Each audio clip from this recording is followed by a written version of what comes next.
परम पूज्य अभिक्षण ज्ञान उपयोगी अरहम योग प्रणेता मुनि श्री 108 प्रणम्य सागर जी महाराज के दिव्य सानिध्य में श्री तत्पार्थ सूत्र के अनूठे स्वाध्याय के पावन समापन के पश्चात अब तैयार हो जाइए ज्ञान के एक और आलोक पुंज से आलोकित होने के लिए, जिसमें आपको मिलेगा अभिक्षण ज्ञान उपयोगी का विशुद्ध प्रकाश।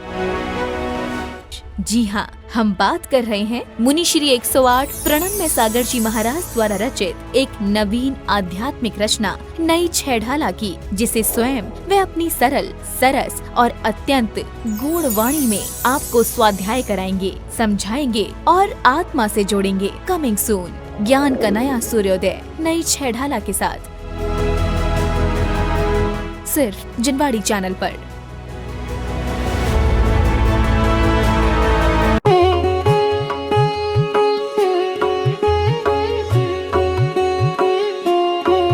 भगवान के सानिध्य में बैठ करके सम्यक दर्शन के भाव होना, सम्यक ज्ञान प्राप्त होना, सम्यक चारित्र के भाव होना, ये कहां से आ जाते हैं? इस शर्त दी हुई है कि जब भी आपको छायक सम्यक दर्शन होगा, भगवान केवली या श्रुत केवली के सानिध्य में ही होगा। अगर प्रभाव नहीं पड़ता है तो सानिध्य की क्या जरूरत है, अपने घर में बैठ के कर लो। कभी भी आपको छायक सम्यक दर्शन अपने घर में बैठ के नहीं होगा। छायक सम्यक दर्शन की प्राप्ति केवली भगवान के सामने होनी चाहिए, उनके सन्निधि में होगी, या श्रुत केवली होंगी तो उनकी सन्निधि में होगी। ये उनके तप और व्यक्तित्व का ये प्रभाव होता है कि उनके पास में ही बैठ करके आपके अंदर ऐसे सम्यक दर्शन के भाव आएंगे। अगर एक द्रव्य दूसरे द्रव्य का कुछ नहीं करता तो फिर कभी भी हमें ये शर्त कहनी नहीं पड़ेगी जो सिद्धांत में लिखी हुई है, सिद्धांत ग्रंथों में लिखी हुई है। बिना केवली और श्रुत केवली के पाद मूल के कभी छायक सम्यक दर्शन की प्राप्ति नहीं होती। ये सिद्धांत कहां जाएंगे, ये सिद्धांत क्या करेंगे, समझ आ रहा है? तो ये जो मिथ्या अवधारणाएं फैली रहती हैं, एक द्रव्य दूसरे द्रव्य का कुछ नहीं करता है, इसका तात्पर्य सिर्फ इतना ही होता है, कोई भी आत्मा किसी आत्मा को बना नहीं सकता है। तीर्थंकर भगवान आपकी आत्मा नहीं बना सकते हैं, आपको जबरदस्ती सिद्ध नहीं बना सकते हैं, आपके अंदर केवल ज्ञान नहीं डाल सकते हैं, लेकिन प्रभाव से तो बहुत सारे काम होते हैं। प्रभाव से होते कि नहीं होते? इसको बोलते हैं निमित्त नैमित्तिक संबंध। क्या बोलते हैं? हाँ, जिसके निमित्त से जो कार्य आपके अंदर घटित हो जाए वो कहलाता है नैमित्तिक भाव। आपके निमित्त से हमको सम्यक दर्शन की प्राप्ति हो गई, तो सम्यक दर्शन का भाव हमारा नैमित्तिक भाव हुआ, आप निमित्त बने। इस संबंध का नाम है निमित्त नैमित्तिक संबंध। समझ आ रहा है? तो ऐसा प्रभाव भगवान का रहता है कि जीवों के भाव परिवर्तित हो जाते हैं। और क्या चाहिए आपको? एक द्रव्य का दूसरे द्रव्य पर प्रभाव, एक द्रव्य दूसरे द्रव्य का कर्ता, और किस रूप में चाहिए? ये थोड़ी ना कहा जा रहा है कि कोई द्रव्य किसी द्रव्य को कर्ता का मतलब उसको बना रहा है, कि उसकी आत्मा बना रहा है, कि उसकी आत्मा में केवल ज्ञान बना रहा है, कि उसको सिद्ध बना रहा है। ये तो कोई भी नहीं जानता, ये तो सब कोई, हर किसी को पता है कि ऐसा तो कभी होता ही नहीं है। तो हम किस सेंस में ये बात बार बार दोहराते रहते हैं कि एक द्रव्य दूसरे द्रव्य का कुछ नहीं करता है? ये तो बच्चा बच्चा जानता है कि कोई भी आत्मा किसी आत्मा को बनाती नहीं है। तो अगर इतना ही सेंस है एक द्रव्य दूसरे द्रव्य का कुछ नहीं करता है, तो सबको ही मालूम है। लेकिन उसके कारण से जब हम ये सिखाना शुरू कर देते हैं भैया किसी से कुछ नहीं होता है, मतलब धीरे धीरे ये आदमी के अंदर थिंकिंग आने लग जाती है, भगवान के दर्शन से कुछ नहीं होता, भगवान की पूजन से कुछ नहीं होता, किसी की स्तुति करने से, गुणगान करने से कुछ नहीं होता। तो भक्ति के मोड से आदमी हट जाता है, क्योंकि उसके दिमाग में क्या बैठ गया? भक्ति का मतलब क्या है? उनके गुणगान करना, दूसरी आत्मा की स्तुति करना। उनकी क्यों करें? हमारी आत्मा जब भगवान आत्मा है तो हम अपनी भगवान आत्मा की स्तुति करेंगे, क्योंकि एक द्रव्य दूसरे द्रव्य का कुछ करता नहीं है, उनकी स्तुति करने से हमारा कुछ होना नहीं है। यह सिखाया जाता है। समझ आ रहा है? तो आप लोगों को यह ध्यान में रखना है कि हम थोड़ी थोड़ी सी बातें भी अगर अरिहंत भगवान के बारे में जानेंगे तो हमारी बुद्धि को कभी कोई बिगाड़ नहीं पाएगा। इतना प्रभाव रहेगा। अगर आपको ये भगवान के अतिशयों का ज्ञान है और ये अतिशय आपके ज्ञान में रहेंगे तो इतना इन अतिशयों का प्रभाव मानना कि आपको कोई ऐसे सेंटेंसों से भटकाएगा नहीं और आप भटक नहीं पाओगे कि एक द्रव्य दूसरे द्रव्य का कुछ नहीं करता है। उन्हीं कहने वालों से पूछ लेना, उपदेश ही क्यों दे रहे हो जब एक द्रव्य दूसरे द्रव्य का कुछ नहीं करता है? नहीं समझ आ रहा है? जब कुछ करता ही नहीं है तो क्यों उपदेश दे रहे हो? हा? क्यों अपने अलग अलग फेडरेशन चला रहे हो? हा? जब कुछ करता ही नहीं है, अपने आप होता रहेगा एक द्रव्य दूसरे द्रव्य कुछ करता ही नहीं है तो। समझ आ रहा है? तो करना सब है, छीनना, झपटना, लड़ना, झगड़ना सब करना है, और ये भी कहते रहना है कि एक द्रव्य दूसरे द्रव्य का कुछ करता नहीं है। समझ आ रहा है? तो ऐसे छल प्रपंचों के साथ में धर्म नहीं होता। हाँ, ये सीखो कि भगवान के समक्ष उनके दूरियों के उपरांत भी ऐसे जीववद आदि का अभाव होता है। इस बात को ही बताने के लिए है कि भगवान का प्रभाव कितनी दूर दूर तक और कितने हिंसक पशुओं तक भी पड़ता है, तो सामान्य व्यक्ति की क्या बात है? कोई नहीं। समौ शरण में जाना, समौ शरण में बैठ करके उनका उपदेश सुनना, ये सब हम अपने मन से लगा लेते हैं कि अनंत बार हम संसार उपदेश सुने हैं, अनंत बार हम भगवान के समौ शरण में गए, कहीं कुछ नहीं गए। समझ आ रहा है? सब कीड़े मकोड़े बन करके दुनिया में अनंत काल निकाला है, और मिथ्यात्व भाव के साथ में जो इस तरीके से अनंत काल निकालते हैं उनके लिए कभी ऐसे समौ शरण में जाना होता ही नहीं है, और जो जाते हैं वो पर निमित्तों के माध्यम से पहुंचते हैं। समझ आ रहा है? तो वो भी वहां पर उसी तरीके से अपने अंदर के मिथ्यात्व को, अहंकार को जब बढ़ा करके अपनी फॉर्मेलिटी पूरी करके चले आते हैं देव आदि पर्याय के रूप में। जैसे इंद्र ने आज्ञा दी तो सौधर्म इंद्र की आज्ञा से बहुत सारे मिथ्या दृष्टि देव भी चले जाएंगे, लेकिन वो उनके मन में श्रद्धा भाव नहीं आएगा, उनके परिणामों में परिवर्तन नहीं आएगा। क्यों नहीं आएगा? क्योंकि वो अपने अहंकार को छोड़ना नहीं चाहते। समझ आ रहा है? आपकी बात तो ऐसी हो गई कि जैसे हम आपसे कह रहे हैं हम आपकी झोली भरना चाह रहे हैं और आप अपनी झोली को यूं कर रहे हो, नहीं हमें नहीं भरना। अब हम क्या करेंगे उसमें? तो हमको दोष दोगे है? तो वही दोष दे रहे हो आप। हम पहले भी भगवान के समौ शरण में गए होंगे, जब गए तो थे लेकिन ऐसे तन के खड़े रहते थे, हाँ देख रहे हैं। समझ आ रहा है? तो ऐसा अहंकार भी सामने जब रहता है तब तक भी आदमी के अंदर कुछ घटित नहीं होता है। समझ आ रहा है? अब कहो नहीं भगवान का प्रभाव, भगवान ही सब कर दें, तो भगवान क्या कर दें? थोड़ा सा तो ऐसा ढीला तो हो, थोड़ा तो हाथ तो जोड़ है।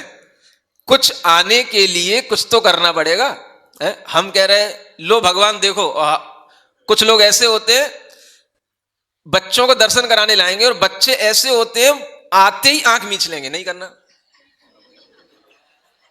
क्या कर लोगे अब तुम? समझ आ रहा है? हाँ, हमने देखा है। पिता कह रहा है नमोस्तु कर लो, नहीं करना, हाथ ऐसे, पहले हाथ नहीं बांधे था, अब हाथ बांध के खड़ा हो जाएगा वो यूं। देखो भगवान को, नहीं देखना। महाराज को देखो, नहीं देखना। आंखें बंद कर ली उसने। क्या कर लोगे अब? गए तो हैं, आए तो हैं, लेकिन जब तक कुछ ग्रहण का भाव नहीं आता तब तक कोई जबरदस्ती भी नहीं डाल सकता है। समझ आ रहा है?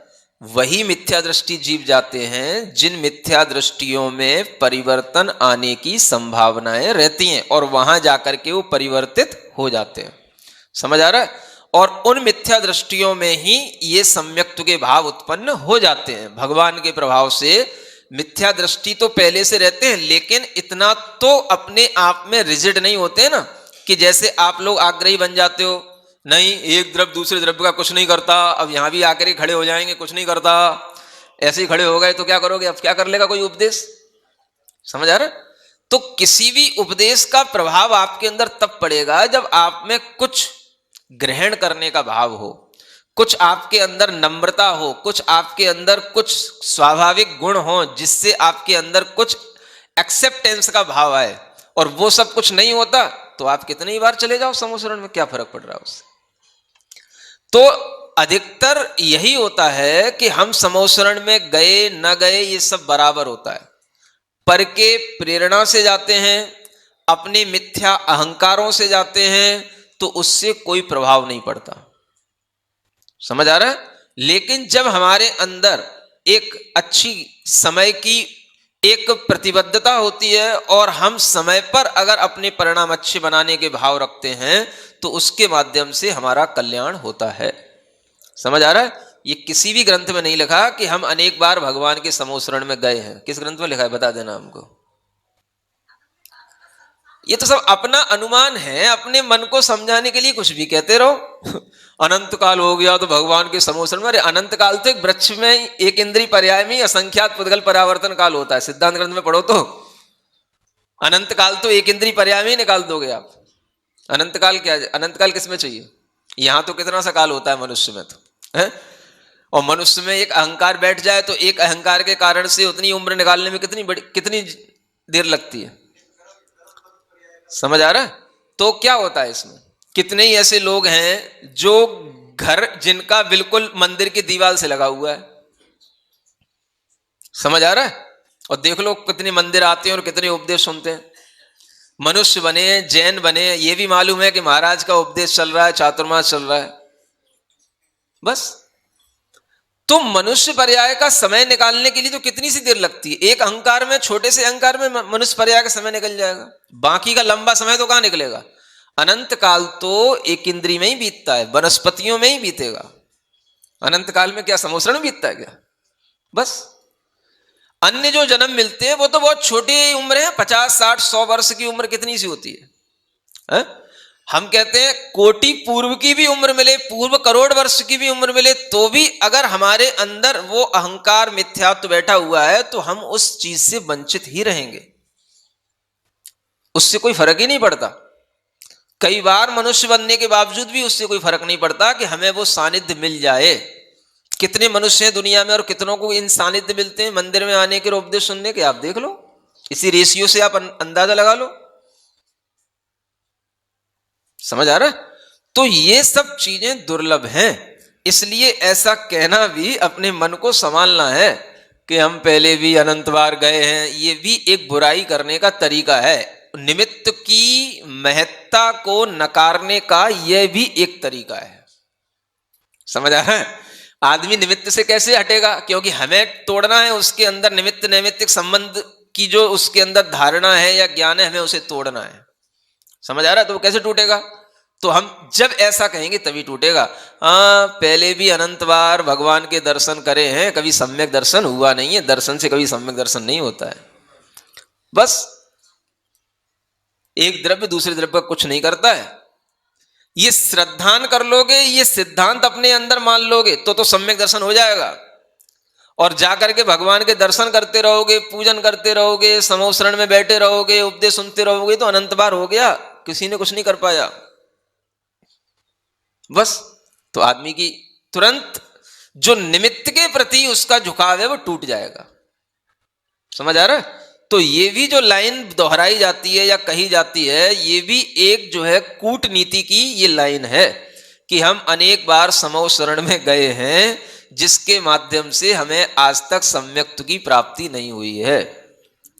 समझ आ रहा है। ये भी अत्यधिक स्वाध्याय का परिणाम है। जो ज्यादा स्वाध्याय स्वाध्याय स्वाध्याय करने लग जाते हैं तो फिर उनके दिमाग में ऐसी बातें भरने लग जाती हैं और भर दी जाती हैं। समझ आ रहा है। और जो समीचीन स्वाध्याय करेगा, सही स्वाध्याय करेगा, तो उसे भीतर से ऐसी फीलिंग आएगी कि मैंने कभी भी हे भगवान आपके दर्शन किए ही नहीं, आज ही मुझे आपके दर्शन मिले। क्या कहेगा वो? हमने आपको अपनी आंखों से कभी देखा ही नहीं जन्म जन्म में, आज ही अभी मैंने आपको इस जन्म में ही अपनी आंख से देखा है। अद्य में छालितम गात्रम नेत्रे च सफली विमली कृते। समझ आ रहा है। आज ही मैंने आपको अपनी आंखों से देख करके अपना मन निर्मल बनाया, अपनी आंखें निर्मल बनाई, आज ही देखा, आज ही मुझे दर्शन हुए, इससे पहले मुझे दर्शन हुए ही नहीं। ये कौन कहेगा? जिसके अंदर धर्म भाव होगा, जिसके अंदर सम्यक ज्ञान होगा, वो ये बोलेगा। आज ही दर्शन हुए भगवान। कल भी तो किए थे, नहीं कल हुए ही नहीं थे, आज ही हो रहे हैं। आज मेरे अंदर जो भाव आ रहा है दर्शन का, वो आज ही आ रहा है, कल तो हम वैसे ही करके चले गए थे।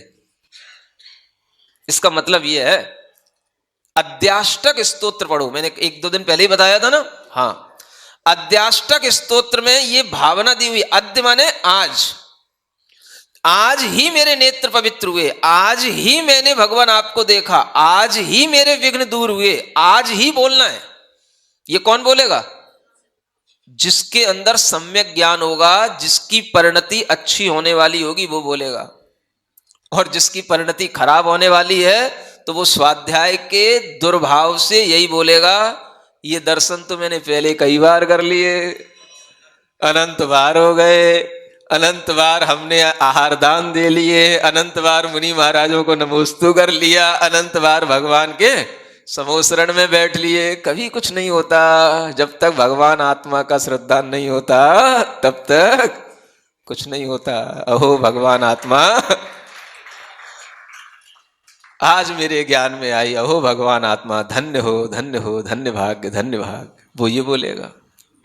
समझ आ रहा है? और एक भगवान के पास दर्शन करने आ रहा है, वो कह रहा है, हे भगवान आज ही मैंने आपके दर्शन करके अपने भाग्य का पूरा परिणाम ले लिया, माने मेरा पुण्य आज सफल हो गया, धन्य भाग्य, धन्य भाग, मेरा आज जन्म सफल हो गया, मेरी आंखें सफल हो गई, मेरे हाथ पैर सफल हो गए, जो आपके पास तक चले आए, आपके हाथ जोड़ लिए और आपको आज मैं देख रहा हूं। ये क्षण मुझे कभी नहीं मिले, अनंत जन्मों में मैंने कभी नहीं देखा। एक ये कह रहा है, सुन रहे हो? ये कभी नहीं सुना होगा जो मैं सुना रहा हूं, सुना है? ये अध्याष्टक स्तोत्र, और उसकी ये भावना, जो धार्मिक होता है, भीतर से नम्र होता है, श्रद्धालु होता है, उसके अंदर जिन निमित्तों से कार्य होना होता है, उन निमित्तों के प्रति श्रद्धा ऐसी उमड़ती है, ऐसा उनके प्रति गदगद भाव से उनके दर्शन करता है कि रो पड़ता है। समझ आ रहा है? और एक स्वाध्याय कर करके अक्खड़ बनता जा रहा है, अकड़ता हो रहा है भगवान के सामने खड़े होके, है? जो तू है सो मैं भगवान, जो मैं हूं सो तू भगवान। भगवान के सामने तू थोड़ा गौर बोलने लग जाता है? जो कौन सी भावना हो गई ये? और ये कौन सी भावना है? आज ही, इससे पहले, अब रोजाना दर्शन करने आ रहा है, लेकिन जब भी दर्शन करेगा तो क्या कहेगा? हे भगवान मैंने आज ही आपका दर्शन किया। ये समझो कितनी बड़ी भावना है।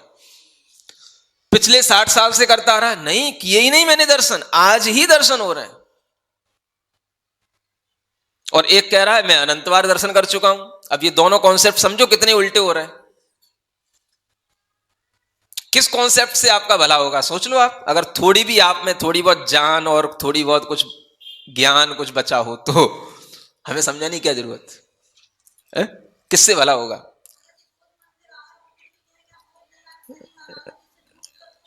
यही तो समझना है, यही तो समझना है कि ये झूठ है कि सच है। समझ आ रहा है? रोज मंदिर आ रहे हैं, लेकिन फिर भी हम आज मंदिर आए तो हम भगवान से कहें हम आज ही मंदिर आए, रोज मंदिर नहीं आए। ये उसके भावों में क्यों आ रहा है? यही तो समझना है। आज जो भगवान के दर्शन करने से उसके अंदर जो विशुद्धि आई है, वो उसे लग रहा है आज ही आई है, कल थी नहीं है विशुद्धि। इसलिए कल जो दर्शन हुआ हुआ ही नहीं, आपको देखा लेकिन समझ में नहीं है, आपके दर्शन हुआ ही नहीं। आज हो रहा है वो आनंददायक हो रहा है। तो मतलब आज प्रेजेंट में जो जी रहा है, प्रेजेंट में जो आनंद ले रहा है, उसके लिए ही भीतर कुछ घटित होगा, उसको ही दर्शन होगा भगवान का। ये उसकी भावना है। अभी भी ना समझ में आई हो तो इसका अभ्यास करना। आज आज आज आज कब तक? कम से कम 3 महीने तक ऐसे ही अभ्यास करना। फिर 3 महीने बाद मेरे पास में आना, तब बताना है कि हाँ महाराज वास्तव में रोजाना अब जो दर्शन होते हैं उसमें कैसा हमारे अंदर आनंद उत्पन्न होता है। करके देखो, कुछ समझ आ रहा है? इसलिए पढ़ने लिखने से ज्यादा कल्याण होता हो, समझ आ रहा है? ऐसा एकांत नहीं है। बिना पढ़े लिखे भी कुछ नहीं होता, ये भी बात ठीक है, लेकिन ज्यादा दिमाग में अगर कोई ऊल फिजूल बातें भर देता है तो उससे भी बहुत नुकसान होता है। समझ आ रहा है? ज्ञान उतना ही होना चाहिए जिससे हमारे भावों की निर्मलता बनी रहे। हाँ, ये सबसे बड़ी परीक्षा अपने भावों की करते रहना चाहिए। हाँ, तो बस उसी का नाम दर्शन है ना। तो हमें यही तो समझना है कि दर्शन करते हुए भी कौन सा वो दर्शन है जिस दर्शन से हमारे अंदर सम्यक दर्शन नहीं हुआ, उसकी भी तो खोज करनी पड़ेगी। तो वो भी तो दर्शन हमें रोजाना करते ही तो खोज करनी पड़ेगी। बिना दर्शन के खोज कैसे करोगे बताओ। दर्शन से ही सम्यक दर्शन होना है, ये भी लिखा है जिन बिंब दर्शन से सम्यक दर्शन होगा। अब नहीं हो रहा है तो इसका मतलब क्या हम घर पे बैठ जाए? होगा तो ऐसे ही होगा। अब क्यों नहीं हो रहा है, क्या कमी रह रही है? तो कमी तो अब आपकी अपनी अंदर ही ढूंढनी पड़ेगी। जब जिससे जो विधि है वो विधि से ही काम होगा। आपसे कहा गया है यहां खोदोगे पानी निकलेगा, फावड़ा लो और खोदो। अब खोदते जा रहे हैं, पानी नहीं निकल रहा है। नहीं, पानी निकलेगा, आप खोदो। अब आपकी स्थिति ऐसी है कि 4 फावड़े यहां लगाए, बोले यहां नहीं निकल रहा है। 4 बगल में लगाए, बोले यहां भी नहीं निकल रहा है। 4 इस कोने पे लगाए, बोले यहां भी नहीं निकल रहा है। बोले कहीं पानी वानी कुछ निकलता ही नहीं है, सब कहने की बात है। बस कहां निकलेगा पानी? आज निकाला नहीं निकला, कल को भूल जाओ। आज फिर आए हम, आज हमें जीवन मिला, आज फिर हम पानी निकाल रहे हैं। समझ आ रहा है? रोजाना हम पानी निकालते हैं, समझ आ रहा है? तब आपका इतना सा पानी दिखाई देता है यहां पे। रोजाना जब फावड़े चलाते हैं, अगर ये फावड़े चलाना बंद कर दे तो इतना भी ना दिखे यहां पे। क्या समझ आ रहा है? तो आज भी फावड़े वही चलाना है, कल फिर वही फावड़े चलाना है। तो हम ये सोचें कि भाई हम 4 महीने से ऐसे ही फावड़े चलाते आ रहे हैं, कुछ पानी नहीं निकल रहा है, तो क्या करें? बंद कर दें? ये समाधान है क्या? भगवान के दर्शन से अनंत काल हमने दर्शन भी किए, सम्यक दर्शन नहीं हुआ, तो क्या आप दर्शन करना बंद कर दें? ये समाधान है क्या? अरे करते रहो।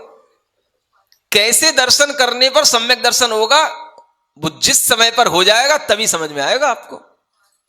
अब कोई हाथ डाल करके तो आपको बताएगा नहीं कि ऐसे दर्शन करो उससे सम्यक दर्शन हो जाएगा। जब होगा तो हो जाएगा। होगा तो करने से ही होगा, घर में बैठने से तो नहीं होगा।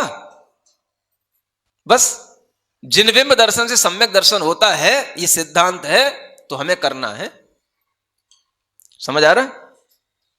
बात थोड़ी सी ज्यादा इधर उधर की हो गई, लीक से थोड़ी सी हट तो गई, लेकिन आपको भी ये बात सम्यक दर्शन से संबंधित ही है और भगवान के दर्शन और अतिशय से ही संबंधित है, ऐसा समझ करके चलना कि अपने ज्ञान में कभी भी ऐसा अक्खड़पना नहीं आना चाहिए। समझ आ रहा है? ज्ञान कभी भी भगवान और गुरुओं के प्रति हमें अक्खड़ होना नहीं सिखाता। हाँ, और ऐसा ज्ञान कोई काम का नहीं होता जिस ज्ञान में हम भगवान के सामने ही कहने लग जाएं कि अनंत बार दर्शन हो चुके, भगवान कभी सम्यक दर्शन नहीं हुआ है। ये कौन सा ज्ञान हो गया? क्या समझ आ रहा है? और एक दर्शन करने वाला कह रहा है भगवान आज ही मुझे आपके दर्शन हुए, आज ही मुझे आपके दर्शन से आनंद आया, आज ही मुझे आपकी विशुद्धि बढ़ी। एक ये दर्शन है। अब दोनों को कंपेयर कर लो, किस दर्शन से आपका कल्याण होगा? अब आप कहो कल तो करे थे, अरे मुझे नहीं मालूम, कल का पता मुझे नहीं, मुझे तो आज मजा आ रहा है, आज दिखने में आ रहा है, आज आनंद आ रहा है। मैंने भगवान आज ही दिखे हो आप, आज जितने अच्छे दिख रहे हो उतने कल नहीं दिखे थे। कल भी यही भगवान थे, आज भी हम वही हैं, हमारी यही आंखें। नहीं, कल का तो कुछ नहीं ऐसा आनंद आया, आज बड़ा मजा आ रहा है। अच्छा एक बात बताओ, रोजाना भोजन करते हो?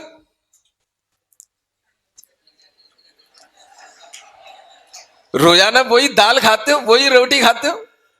समझ आ रहा है? वही नमक, वही मिर्ची, वही दाल, वही पानी, वही कटोरी, वही घर, वही गैस, वही खाने वाला, वही खिलाने वाला, सब कुछ वही रहता है। रोजाना टेस्ट अलग अलग आता है कि वही टेस्ट रहता है? रोजाना तृप्ति अलग अलग होती है कि वही तृप्ति बनी रहती है? नहीं, कल तो खाई थी, कल तो खाया था, आज फिर त्याग कर दो, आज फिर नहीं खाना। वो भी तो एक निमित्त है।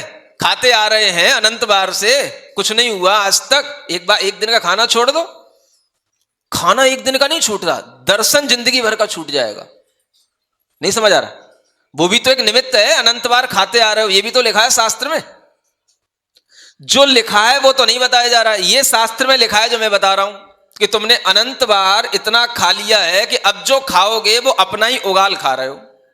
ये शास्त्र में लिखा है, छोड़ दो खाना तब हम जाने। ये कौन से शास्त्र में लिखा है कि आपने अनंत बार दर्शन कर लिया है अब दर्शन करना छोड़ दो? ये हमें बता दो आप। चलो चैलेंज दे रहे हैं दुनिया में जितने भी कोई पंडित हो, टोपी वाले हो बिना टोपी वाले हो, बताओ कौन से शास्त्र में लिखा है?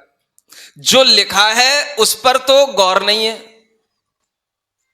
अनंत बार खा चुके हो, इतना पानी पी चुके हो कि लवण समुद्र भर चुके हैं, इतना खा चुके हो कि अपना ही उच्छिष्ट खा रहे हो, फिर भी घृणा नहीं आ रही है, गृद्धि कम नहीं हो रही है, वो खाना नहीं छूट रहा है। तो जो लिखा है उस निमित्त पे कोई नहीं टूट रहा है, उस निमित्त की कोई कमी नहीं हो रही है, उस निमित्त से कोई भावना नहीं अलग हट रही है। और जो नहीं लिखा है उसको समझाया जा रहा है। ये किस शास्त्र में लिखा है कि तुमने अनंत बार भगवान के दर्शन कर लिए हैं, अभी तक सम्यक दर्शन नहीं हुआ? ये आई कहां से बात? हमें ये तो सिखाओ। जिन पंडितों ने ये सिखाना शुरू किया उनसे पूछो तो ये कौन से ज्ञान से उपजी हुई बात है, किस शास्त्र में लिखी हुई है? ये कौन से आचार्य ने लिखी है कि तुमने अनंत बार भगवान के समोसरण में दर्शन किए हैं? धवला में, जय धवला में, तिलोय पंडिती में, जीव कांड, कर्म कांड, लब्धि सार, छपड़ा सार, कौन सा ग्रंथ है हमें बताओ तो। आज ही स्वीकार करता हूं मैं और आज ही से इसका प्रचार करूंगा मैं।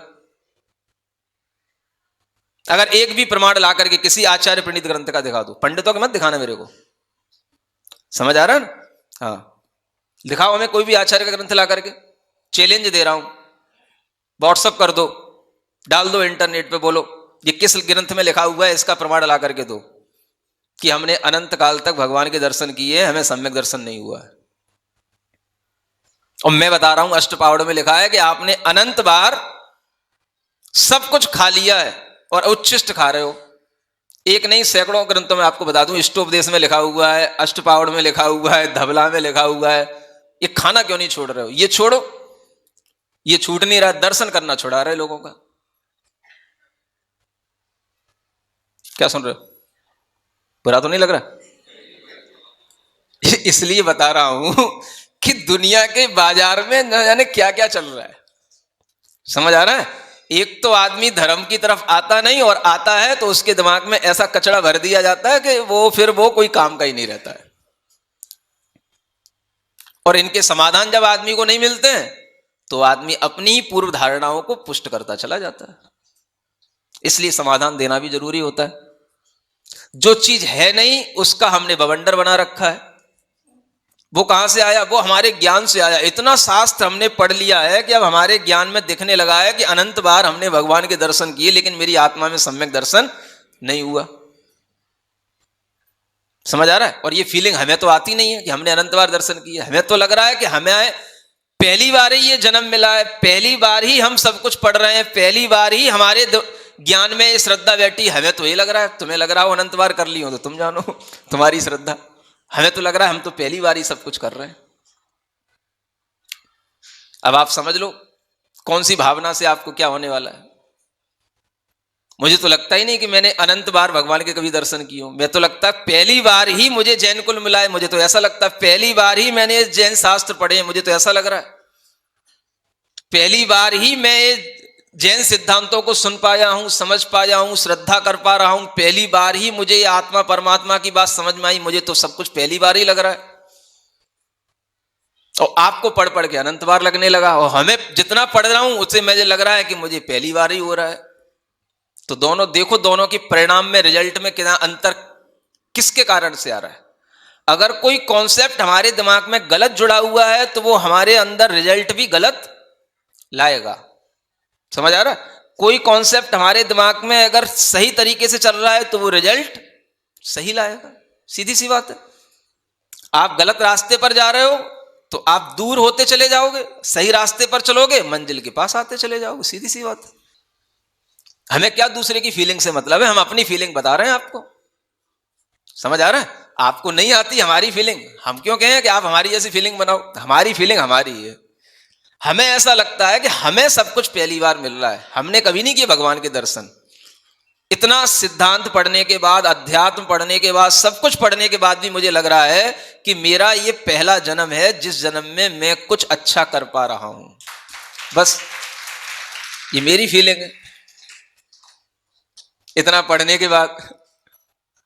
समझ आ रहा है? सब ग्रंथों का आलोडन करने के बाद मुझे ये समझ में आ रहा है। और जिन्हें ये समझ में आता है कि मैं अनंत बार कर चुका हूं, उनकी फीलिंग वो जाने भैया, उनके सिद्धांत वो जाने। हमें तो ऐसा ना कहीं सुनने को मिला, ना पढ़ने को मिला, ना मैं ऐसे लोगों को सुनना पसंद करता हूं, और ना मैं वो फीलिंग ही पसंद नहीं करता हूं जो मेरे प्रैक्टिकल मेरी फीलिंग में ना आए। मेरे लिए तो हर चीज एक्सपीरियंस के साथ मुझे प्रमाणिक है। मेरे अनुभव में जो चीज आ रही मैं आपको बता रहा हूं, और जो चीज अनुभव में है वो शास्त्रों में लिखी हुई भी मिलती है, वो मैं आपको शास्त्र के प्रमाण दे देता हूं। अद्य में छालतम गात्रम नेत्रे च मिली करे पढ़ लो अर्ध्याष्टक स्तोत्र, ये लिखे हैं आचार्यों के, मुनियों के द्वारा लिखे हुए। ऐसे कोई शास्त्र बता दो जिसमें लिखा हो हमने अनंत बार दर्शन किए हैं।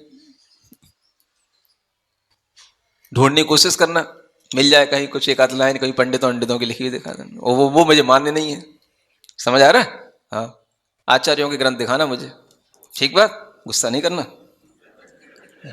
प्रेम से है। चलो, तो ये भगवान के केवल ज्ञान के 10 अतिशय हैं, जिनमें से आप केवल आज 2 अतिशयों में ही इतने ज्यादा अतिशय रूप से वर्णन सुन लिए कि आपको 2 अतिशय में ही भगवान का बहुत बड़ा अतिशय समझ में आ गया, है ना? ठीक है ना? देखो तीसरा क्या है? भोजन का अभाव। किसमें है? किनमें? भगवान के निमित्त से भोजन करना छूट जाता है, ऐसा माने? देखो, जिन्हें भोजन में गृद्धि है भोजन तो करते ही रहते हैं, लेकिन वास्तव में भगवान में भोजन का अभाव होता है। पंडित जी थोड़ा सा देर हो गई, अच्छा टॉपिक निकल गया। भोजन का अभाव किसमें?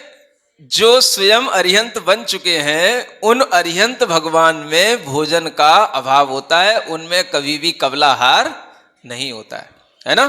कबलाहार का मतलब जो अपन ग्रास ले ले करके दाल रोटी इत्यादि जो खाते हैं, एक एक ग्रास करके, इसको कबलाहार बोलते हैं। तो ऐसा कबलाहार कभी भी अरिहंतों के बनने के बाद अरिहंत दशा में नहीं होता है। समझ आ रहा है? और उसके बावजूद भी उनका शरीर, जितनी उनकी उम्र है वो पूरी उम्र तक ज्यों का त्यों बना रहता है। उनके शरीर में कहीं कोई गिरावट, सिकन, समझ आ रहा, कमजोरी कुछ भी नहीं आती। उनकी एनर्जी में कमी कुछ भी नहीं आती है। समझ आ रहा है? जैसा का तैसा उनका शरीर लंबे समय तक भी बना रहता है। क्या समझ आया? और ये भी उनका प्रभाव रहता है कि उनके समौशरण में जो बैठेगा उसकी भी भूख बंद हो जाती है। क्या समझ आ रहा है? जितनी देर उनके सामने बैठेगा, जितनी देर उनका उपदेश सुनेगा, उसका भी भूख प्यास चली जाती है। समौशरण में कभी भूख नहीं लगती है। ये भी बात है। किसके प्रभाव से? अरे जब उन्हीं को नहीं खाना तो फिर उन्हीं में इतनी दिव्यता दिखाई दे रही है बिना खाए हुए, तो सामने वाले को भी भूख का, प्यास का भाव नहीं आता, माने उसके अंदर शारीरिक वेदना नहीं होती। इतना उनके पुण्य का प्रभाव, इतना उनके व्यक्तित्व का प्रभाव। तो ये भी क्या है? एक द्रव्य का दूसरे द्रव्य के ऊपर प्रभाव है कि नहीं? ये बता रहा था पंडित जी। भगवान के अतिशयों के माध्यम से सिद्ध कर रहा था कि एक द्रव्य का दूसरे द्रव्य के ऊपर प्रभाव पड़ता है। एक द्रव्य दूसरे द्रव्य का इसी सेंस में कर्ता भी कहलाता है, जो व्यवहार नय से कहा जाता है। बाकी एक द्रव्य दूसरे द्रव्य को बना नहीं रहा, ये तो हमने बहुत पहले से ही जान रखा है। इसको बार बार दोहराने की क्या जरूरत है? वो तो सबको ही जानता है, एक द्रव्य दूसरे द्रव्य को बनाता नहीं है। तो इस सेंस में अगर आप कह रहे हो कि करता नहीं है, तो ये तो हर कोई जान रहा है। लेकिन ऐसा कहते हुए भी आप उसी सेंस में आ जाते हो कि जो निश्चय से बात कही गई है उसे आप व्यवहार से भी नकारने लग जाते हो, तो वो गलत हो जाता है। निश्चय से कोई द्रव्य किसी द्रव्य का करता नहीं है, ये सत्य है। लेकिन जब आप उसी को इतना कहते हो कि वो व्यवहार से नकारने में आने लग जाती है, तो वह बात गलत हो जाती है। और व्यवहार से एक द्रव्य दूसरे द्रव्य का करता है, यह कहा गया है। निश्चय से एक द्रव्य दूसरे द्रव्य का करता नहीं है, यह भी कहा गया है। लेकिन जब हम उसी बात को व्यवहार में इतना कहने लग जाते हैं कि भगवान के दर्शन से भी कभी सम्यक दर्शन नहीं होता है, इतना हम अनंत बार दर्शन कर चुके, तो ये हम क्या कर रहे हैं?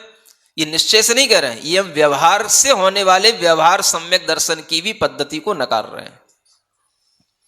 समझ आ रहा है? ये गलत ज्ञान कहलाता है। तो निश्चय की बात को व्यवहार में कहना और व्यवहार में उसको गलत सिद्ध करना कि ये ऐसा नहीं होता है, ये भी एक तरीके का मिथ्या ज्ञान कहलाता है। मिथ्या ज्ञान है बिल्कुल। निश्चयाभास, व्यवहाराभास, मिथ्या ज्ञान बोले गए। तो इस तरीके की परिणति जब आ जाती है तो इन अतिशयों पर आदमी का विश्वास नहीं होता, इसलिए अब कोई अतिशय नहीं पढ़ता है। समझ आ रहा है? अब तो ये सब लोगों को कक्षा 1 की जैसी ABCD की बात तो होती है वैसे लगता है, कोई अतिशय नहीं पढ़ाता। अब भगवान आत्मा के इतने अतिशय सामने आ गए हैं कि अब ये भगवान जो अरियंत आत्मा बने, इनके अतिशय नहीं पढ़ाता कोई भी। समझ आ रहा है? तो इनका ये अतिशय पढ़ने से ये प्रभाव सामने आ जाता है कि ये भगवान का प्रभाव है, ये उनके निमित्त से हमारे ऊपर परिणामों में आने वाला प्रभाव है कि भगवान के समोशरण में बैठ करके हमें कभी भूख और प्यास की बाधा नहीं सताती। और बाहर निकलोगे सब लगेगा। समझ आ रहा है? कई लोग कहते हैं महाराज पूजा करते रहते हैं, मंदिर में बैठते हैं, तब तक तो भूख नहीं लगती, और मंदिर से घर में जाते तो ऐसे खुल के भूख लगती है। समझ आ रहा है? कि जैसे पूजा नहीं भूख पैदा कर दी हो। तो ऐसा भी क्यों होता है? हो सकता है कि आप अपनी उस भूख को उस समय पर भूल गए थे और जैसे ही आप अपने घर पर गए तो भूख ने आपके ऊपर अटैक कर दिया। समझ आ रहा है? माने अपने भाव भगवान के सामने सधे रहते हैं। इसको क्या बोलते हैं सिंपल भाषा में? अपने भाव भगवान के सामने सधे रहते हैं। सधे होने का मतलब ही साधना होना है। यानी जितनी देर आप ऐसे निमित्तों के सामने बैठोगे आपके परिणाम सुधरेंगे, सधे रहेंगे, आपके परिणाम क्या रहेंगे? बैलेंस्ड रहेंगे। समझ आ रहा है? ये इन निमित्तों का फायदा होता है, इतना ही पर्याप्त है।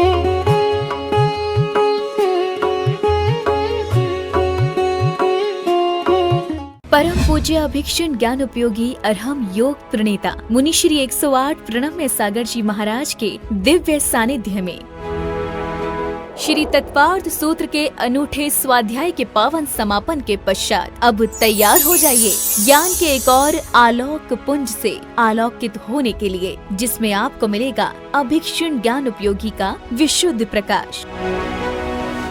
जी हाँ, हम बात कर रहे हैं मुनि श्री 108 प्रणम्य सागर जी महाराज द्वारा रचित एक नवीन आध्यात्मिक रचना नई छेढ़ाला की, जिसे स्वयं वे अपनी सरल, सरस और अत्यंत गूढ़ वाणी में आपको स्वाध्याय कराएंगे, समझाएंगे और आत्मा से जोड़ेंगे। कमिंग सून ज्ञान का नया सूर्योदय नई छेढ़ाला के साथ,